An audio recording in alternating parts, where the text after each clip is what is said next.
Tonight, newly released documents are shedding troubling new light on Al-Qaeda's close ties to Iran. The White House now in the position of defending their ongoing nuclear negotiations with Iran. White House correspondent Kevin Cork filed this report. Shannon, good evening to you. Iran has been a safe haven for Al-Qaeda. This according to newly released documents. All this happening as the U.S. and Iran conduct nuclear talks and just ahead of a planned speech before Congress by frequent Iranian critic, the Israeli Prime Minister Benjamin Netanyahu.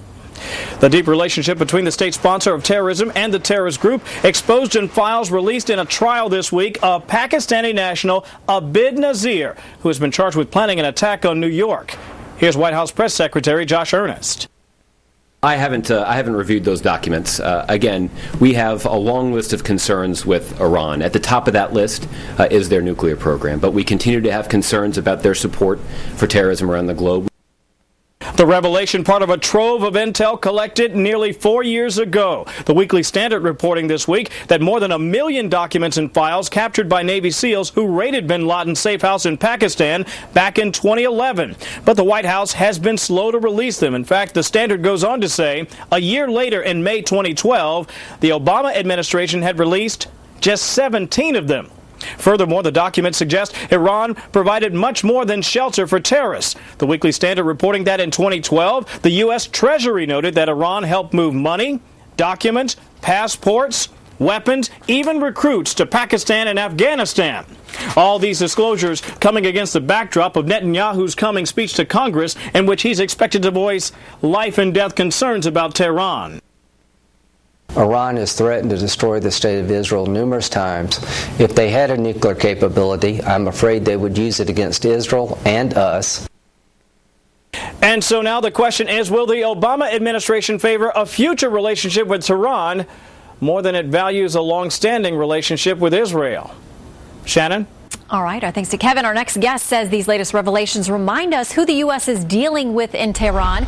Elliot Abrams, a veteran American diplomat, served as Assistant Secretary of State in the Reagan administration, former Special Assistant to President George W. Bush. Sir, thank you for joining us. Sure, glad to be here, Shannon. All right, with this information now laid out, why are we negotiating with Iran and continuing to give them more and more time and a better and better deal? Well, that's a very good question, because these documents reveal something that we suspected but couldn't prove in the Bush years, that they were helping Al-Qaeda.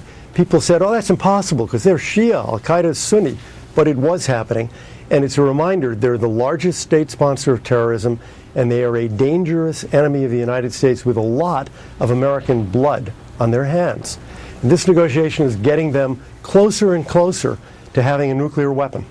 And these two, as you point out, they have great differences, but they have helped each other when it's beneficial to the two of them.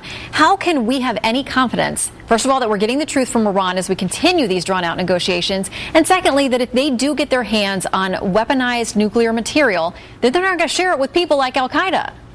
Absolutely. That's the kind of thing we need to worry about. The administration will tell you, oh, no, we have all sorts of inspections in mind. We'll know all about that. But we don't really know about what's going on inside of Iran very well. And the fact is, it's extremely dangerous to let them get closer and closer to a nuclear weapon. And that's what's happening. This negotiation is leading them to get more and more of what they want, while we abandon all the red lines that we've had for years and years. As the negotiation goes on, we keep giving up points. They keep moving forward. Well, it's going to be very interesting to see how Israeli Prime Minister Benjamin Netanyahu's remarks influence this whole conversation next week. Elliot Abrams, thank you, sir, for lending us some of your expertise tonight. You're very welcome.